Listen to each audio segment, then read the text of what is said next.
So that was the first part of my trip in Malaysia. I spent 3 nights in Kuala Lumpur in the Bukit Bintang area. I had a really good time. It was so lovely to see my family who'd come to Bukit Bintang to see me. My brother, my auntie, my cousin. And I met my cousin's daughter for the first time. It's really lovely to see everyone whom I hadn't seen in person for 6-7 years. I really enjoyed staying in that area. I picked that area due to the proximity to the malls. My favorite mall back when I was still going back to Malaysia every year or twice a year is the Pavilion Mall, and it's still looking pretty good with all the stores there, all the brands. And food-wise, almost every cuisine you could think of is available in Kuala Lumpur, especially in that area, which is rather touristy. And it can make it sometimes a little hard to find local cuisine, but I had nasi lemak almost every day for breakfast, so that took care of the local Malaysian cuisine part for me. And I was so thrilled I was able to find those local kueh, which is Malay for cakes, those little pieces of cake and a bit of curry puff. I wish I had found that little shop earlier so I could have had more of those local cakes. The other thing about being a tourist in Kuala Lumpur is that I'd be careful of personal safety and the safety of items. If possible, don't bring too much out with you. I had with me my passport and Malaysian identity card at all times, and that's because I had a small crossbody bag with metal strap that would be hard to cut through. And I always had the bag itself touching my right hip, so I always knew it was there.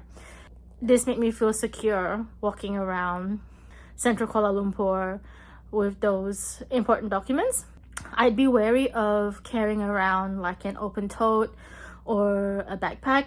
I actually think maybe the safest option of bag might be a little belt bag, so it can maybe remain hidden under your clothes. Hotels usually have safes, and there was a safe at the Westin, but I chose not to use it this trip.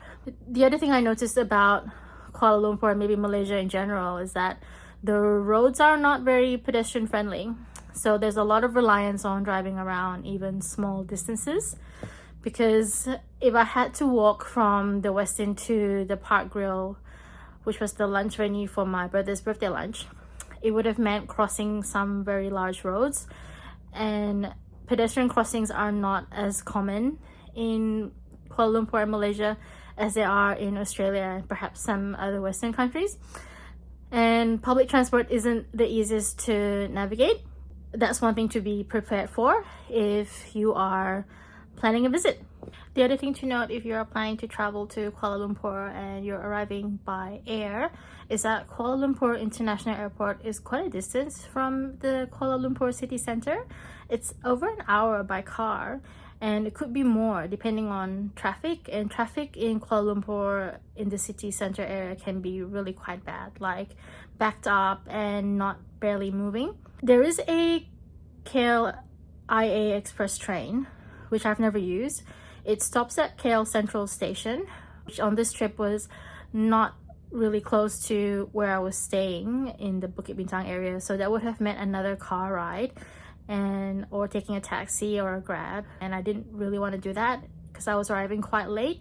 So just something to be aware of. And also, if you are staying in Kuala Lumpur city center, to make sure that there's ample time for when you need to get back out to the airport, because I did read a review of another guest who had stayed at the Westin, and he said it took them an hour just to get out of the Bukit Bintang area, which is totally possible from what I've seen. I didn't do too much shopping this time. I usually shop quite a bit in Kuala Lumpur. I had arrived with about 16 kg in my suitcase, and I knew that I had another 2 days on my way out back to Brisbane in Kuala Lumpur. So I tried to be careful of what I purchased. I purchased one thing, a perfume discovery set from Amouage.